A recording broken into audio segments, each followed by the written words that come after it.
Stéphane Fraisse, bonjour. Bonjour. Vous êtes cette année encore l'un des 13 parrains de cette campagne de la Tzedaka. D'abord, quelques souvenirs peut-être sur la première année où vous étiez parrain. Qu'est-ce que ça vous a apporté? Quelle image vous avez gardée? L'image qu'on garde d'une aventure comme ça, c'est l'envie que ça. D'abord, c'est l'envie de le refaire l'année suivante, parce que les gens qu'on a croisés pendant cette aventure sont marqués dans dans votre mémoire pour la vie. Parce que oui, c'est ce que tout le monde dit, mais voilà, il faut faire l'expérience de ça pour comprendre combien c'est vrai. On rencontre des gens qui donnent sans compter, parce qu'ils aiment ce qu'ils font. Ils aiment penser qu'il n'est plus acceptable de voir des gens souffrir de la faim, de la maladie, des gens manquer. Et ces gens il y a des gens beaucoup de gens qui pensent que c'est plus acceptable. Et puis il y a des gens qui font le pas en plus, pas parce qu'ils sont meilleurs probablement, parce que sinon on considérerait tous qu'on est, mais parce qu'ils sont motivés particulièrement, parce qu'ils sont faits pour ça, parce qu'il y a quelque chose en eux qui est inscrit fort, qui fait que leur vie est d'abord de s'intéresser à ces gens-là, à ceux qui souffrent, à ceux qui manquent, à ces enfants qu'on ne veut pas voir, qu'on ne voit pas d'abord. Parce que c'est ça aussi la Tzedaka, c'est de se rendre compte pendant un voyage, ou même pas un voyage d'ailleurs, une visite dans une école, qu'à l'heure de la cantine, un enfant est assis dehors et ne bouge pas, non pas parce qu'il prend le soleil, mais parce qu'il n'a pas de quoi se payer la cantine. Ses parents n'ont pas de quoi se payer la cantine. Donc toutes ces rencontres-là, elles vous déchirent le cœur. Je pense que c'est la dernière fois que j'ai pleuré, ça. Quand j'ai vu cet enfant, je me souviens, à l'extérieur de je ne sais plus quelle école, et je l'avais trouvé charmant et très sympathique, et je me souviens du sentiment que j'ai eu quand je l'ai vu la première fois, et quand on m'a dit pourquoi il était là, le regard que j'ai posé à nouveau sur lui m'a fait fondre. Donc voilà, c'est les restos du cœur façon cachère, c'est des gens qui ne demandent pas d'honneur, qui cherchent rien, qui cherchent juste à voir d'autres gens un peu mieux, un peu plus heureux, un peu plus. Et ça, personne n'est insensible à ça. On n'a pas besoin.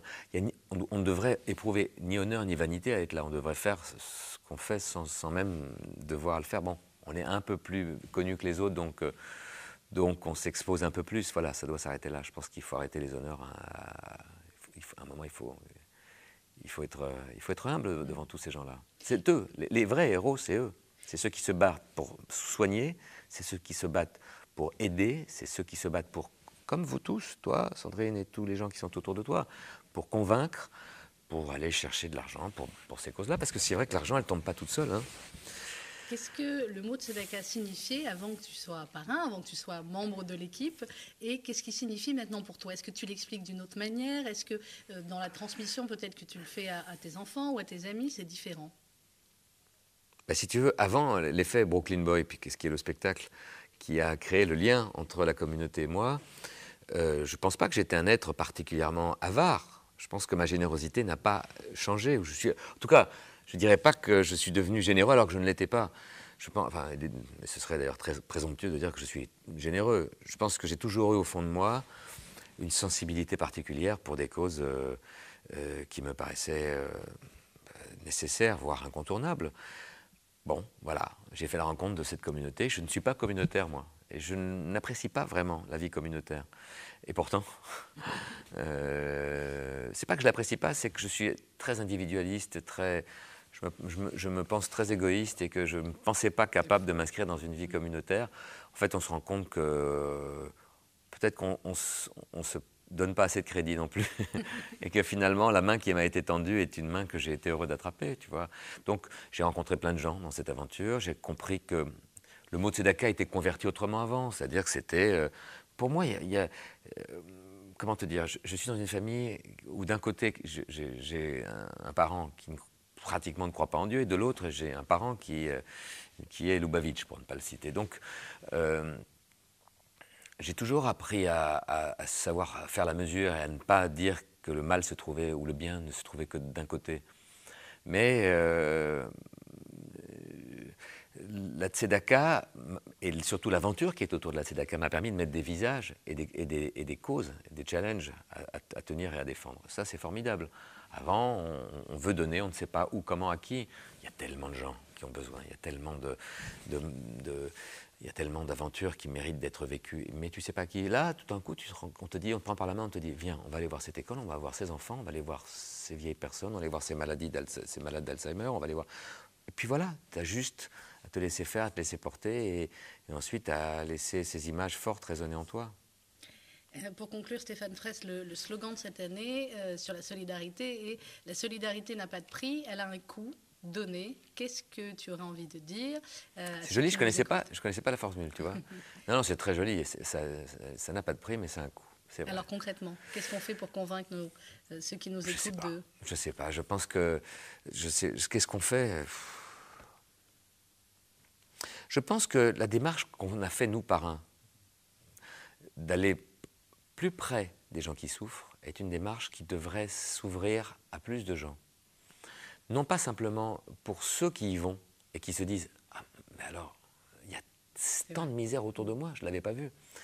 On croit le savoir et on le découvre. Mais aussi pour les autres, pour ceux qui sont de l'autre côté, parce qu'ils ont besoin de se sentir moins exclus, ou dans leur maladie, ou dans leur pauvreté, ou dans tout le reste, même dans leur solitude.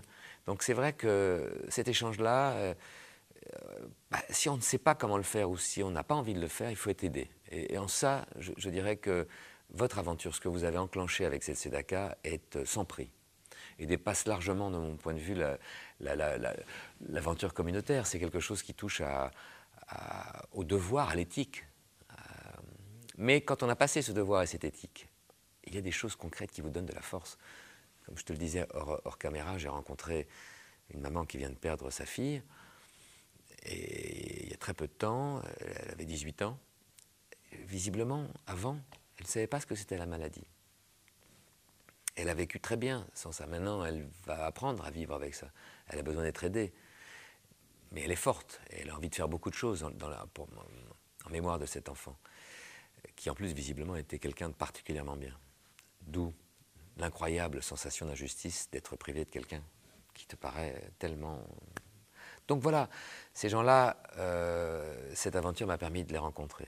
Et tu vois, j'ai compris avec le temps que ça coûte en énergie, et ça t'engage à quelque chose, mais qu'après,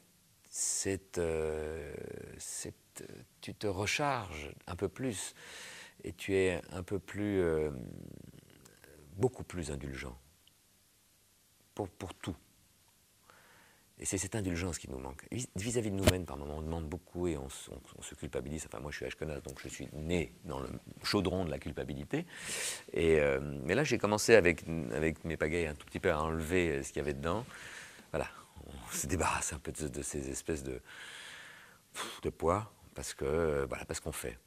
Il y a deux manières de faire. Il y a se lamenter, et ça n'amène pas grand-chose, et puis il y a commencer à faire. Alors il y a aussi, on peut se lamenter et faire, hein. Ça je suis assez fort pour ça aussi. Mais voilà, donc j'ai envie de vous remercier, c'est plutôt moi qui devrais vous remercier. Merci Stéphane Fraisse.